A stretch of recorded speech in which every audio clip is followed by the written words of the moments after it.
voudrait se présenter?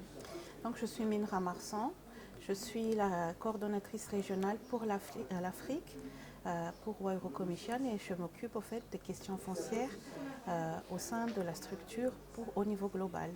Donc, je suis basée à Madagascar.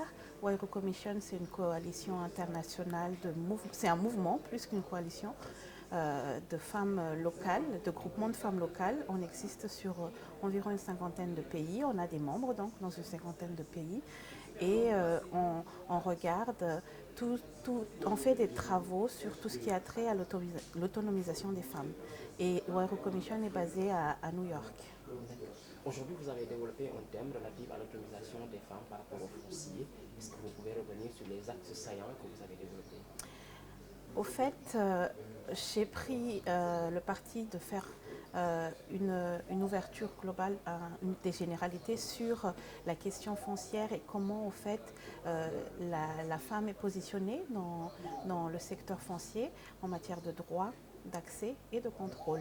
Et par rapport à ça, l'idée, c'était après cette généralité, c'est de parler d'un outil d'évaluation du genre en fait, et comment cet outil est utilisé, qui a été créé par les partenaires de GLTN, et comment cet outil est utilisé pour pouvoir évaluer une politique, un programme, un projet, un outil, et voir si la dimension genre, mais surtout l'autonomisation de la femme est considérée dans les politiques qui sont mises en œuvre, dans les projets de mise en œuvre ou dans les programmes. Donc c'est au fait par rapport à cet outil-là qu'on a commencé la discussion et a mis en contexte du coup de la vision de tout un chacun en matière d'autonomisation des femmes et l'accès au foncier pour les femmes.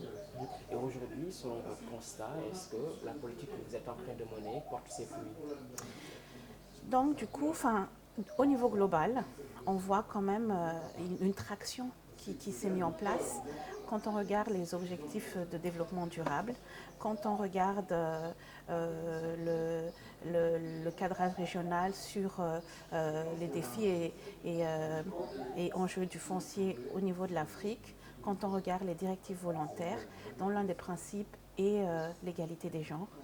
Donc du coup, on se rend compte qu'au fait que c'est une question qui est vraiment prise en compte, qui est considérée et donc de manière positive, on avance en matière d'accès de la femme au foncier.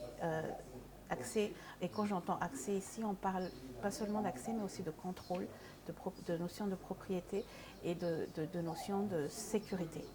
Donc c'est au fait une dimension qui avance. C'est la mise en œuvre au niveau mondial et régional, la mise en œuvre au niveau national, comme toute mise en œuvre de politique au niveau national, peine à avancer par faute de volonté politique, moyens, on peut en nommer un certain nombre, et aussi peut-être manque de capacité. C'est peut-être pas de volonté politique, mais vraiment une compréhension de la problématique en question. Merci, madame. Merci. C'est bon? Ouais, c'est très bien.